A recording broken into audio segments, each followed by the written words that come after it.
Good afternoon. Nice to meet everyone.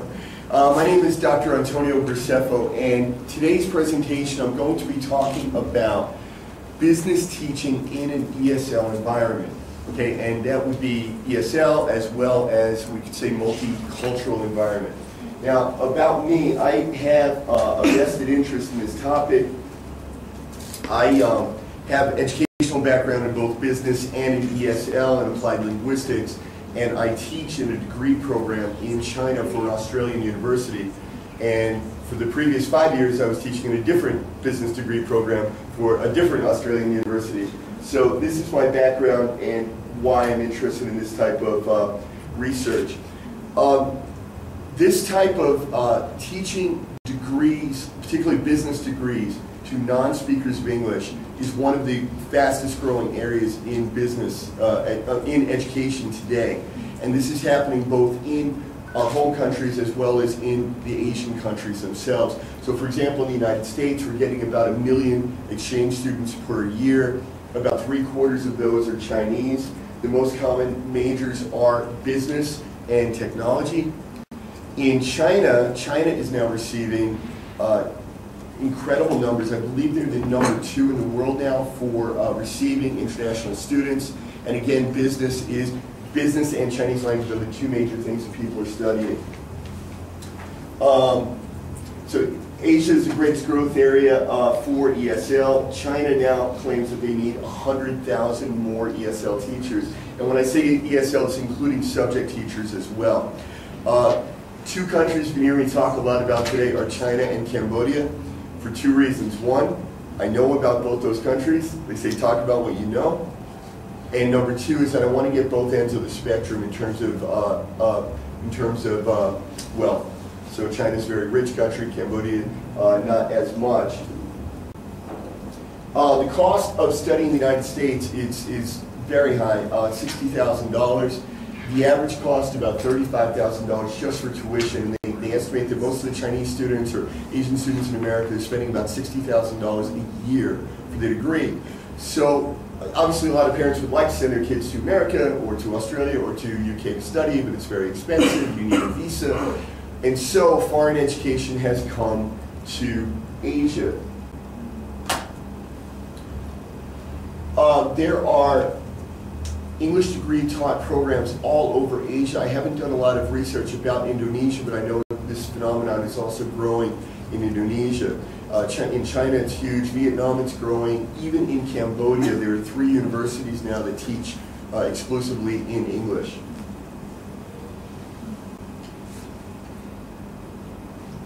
English taught degree programs can be joint ventures with a foreign university. So the one I teach in is an Australian university partnered with a Chinese university. But it could also just be the local university has decided to institute programs which are taught in English. So these are some of the schools that I looked at. CamEd, which is an accounting school in Cambodia. All the courses are taught in English. China, Shanghai Jiao Tong University has a China MBA program. Fudan University, which is the top university. I have heard that in the city where I'm teaching there are 135 joint venture programs. So this is probably including diplomas, degrees, and possibly even high school. But in just one city, they have 135 of these programs. And those are joint venture, and that's not even counting the home university then teaching in English.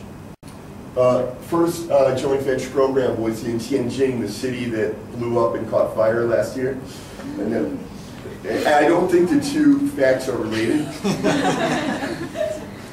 That was the first one. And interestingly, of course, it was an MBA program. So we see that business education in English, of course, is growing and growing.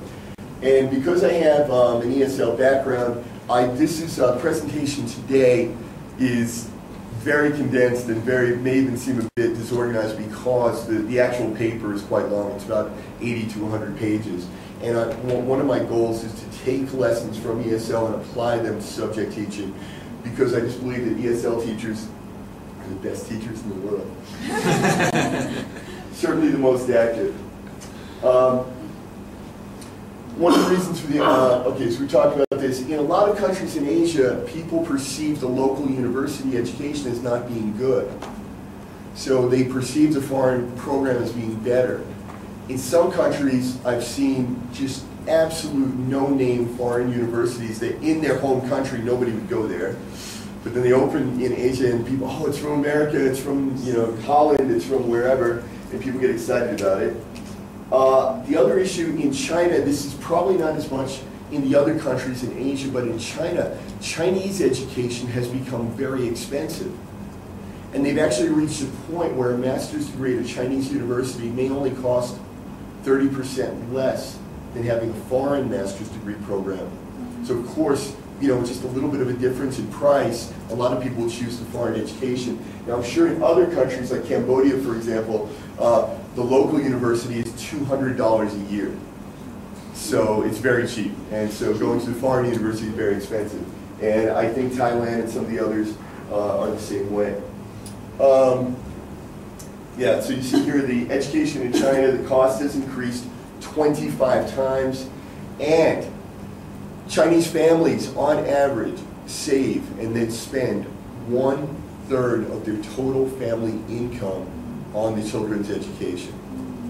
And I think in Indonesia too, though, there is a growing trend for people paying for education for the children. Is that right? Like private schools and tadika and everything. Okay. So same thing. Okay, so Cambodia, Pandit Sastra University charges $300 a semester. Cam Ed, which is the accounting school, foreign accounting school, they charge $300 per course. And you take about 5 courses per semester for 4 years. So you can do the math. I can't do the math. Me either. Okay, and then the national university is only $300 per year, so it's dramatically cheaper. And yet people want to go to these programs.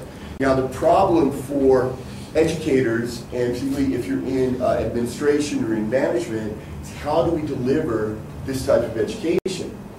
I have seen some of these programs grow up where they started, there was an ESL program. Then the ESL program expanded to a diploma in business, which is taught in English. Then that expands into a degree program, and then eventually this has some collaboration with a foreign university. I've seen some of these programs where they kept the same teachers all the way through. Okay, now what's the issue with that? Now you've got ESL teachers teaching accounting and teaching finance and teaching things that they may not be prepared for. The 3 options that they have in the degree programs, they can use a local professor, which is great because they are subject experts. Okay, but English might be a problem for them.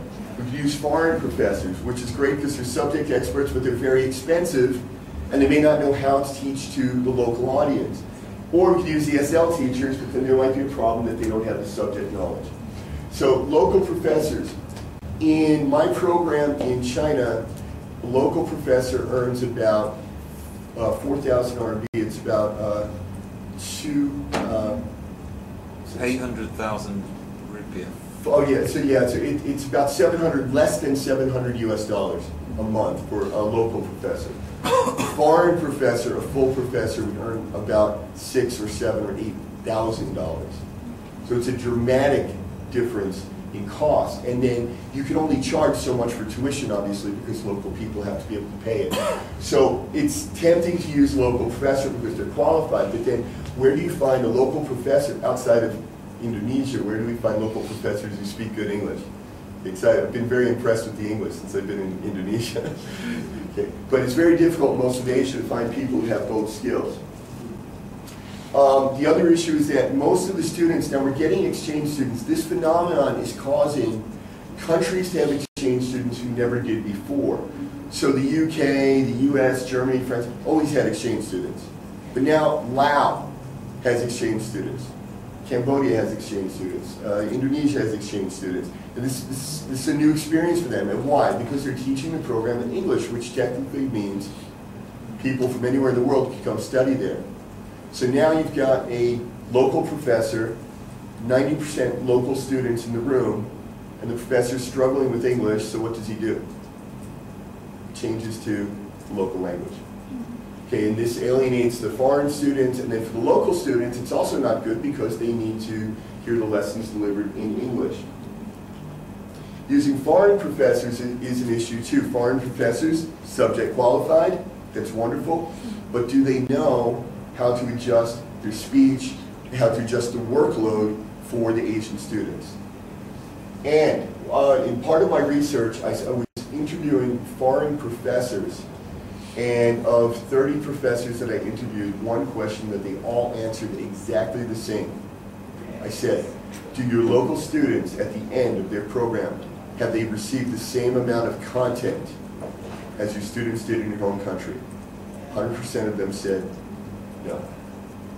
And very interestingly, yesterday I saw a paper on English medium education, and basically the professor, his conclusion was they don't learn English and they don't learn the subject. So I tend to be in that camp a little bit. Okay, so using ESL teachers. Okay, so the good thing is they know how to talk to, how to scale their language and the lessons for the local students. They're probably a lot more fun. They know some activities, some games, get the students out of their seats. But then you got the issue that they don't really know the subject. And if students are going to graduate with a degree in accounting and then go work in an international accounting firm, obviously they have to know how to do accounting. And this is a problem. All right, there's a lot of reasons why ESL teachers wind up teaching subjects. And one of the biggest ones is I don't have to tell you, I'm looking at a room full of teachers. There is teacher burnout. We get tired of teaching the same things over and over, particularly if you're teaching beginning English, or if you're in a program that only has, say, 4 levels, and you've already taught all 4 levels. You're there 5 years, you've been through the program 20 times. You know, and you get bored. And then someone says, how would you like to teach accounting? You say, yes! I don't know what that is, but I'm happy to teach it. Okay, so that's one of the main reasons. Also, institutions often make the decision based on, I know you, I like you, I trust you, you're a good teacher, here's a book on business law, please go teach this. Okay? And it may be too expensive, as you said before, to bring foreign teachers over from overseas who are subject qualified. Also, in Asia now with the visa situation, we don't have unemployed professors hanging around town that we can go hire. So that's also another issue. One of the issues for ESL teachers when they're transitioning to being subject teachers, the basic rule in ESL is 70-30, 70% student talk time, 30% teacher talk time. In subject teaching, it's the opposite. So all your training and your very nature is to, I want to say as little as possible and let the students say as much as possible, and this doesn't work as well for subject teaching. Now, I believe ESL style training can be modified to deliver subjects, and that's what I'm working on now for my presentation. Probably next November, I'm going to have a presentation on that.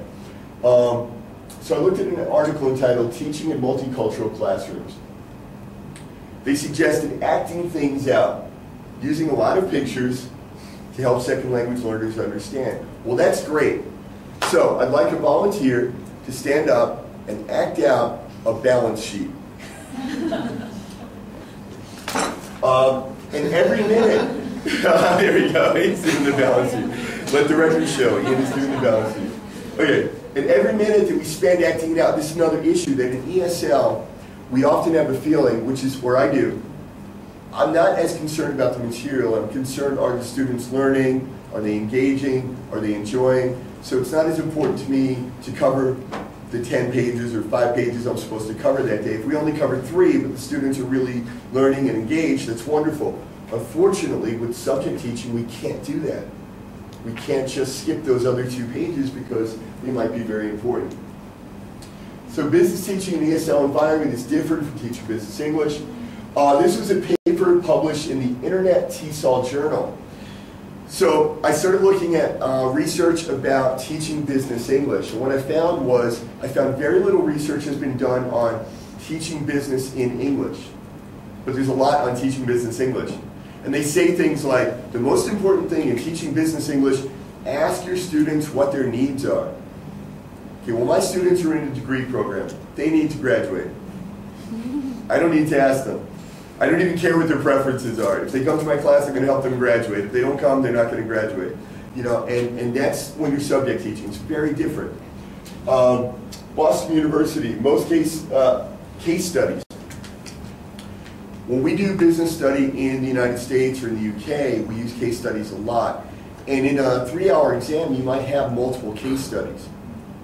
In an Asian exam, we often only give one, because the students have to be able to read it, and then they have to be able to write. I say Asia, because I'm teaching Asia, I mean in a second language situation. We do a lot less case studies.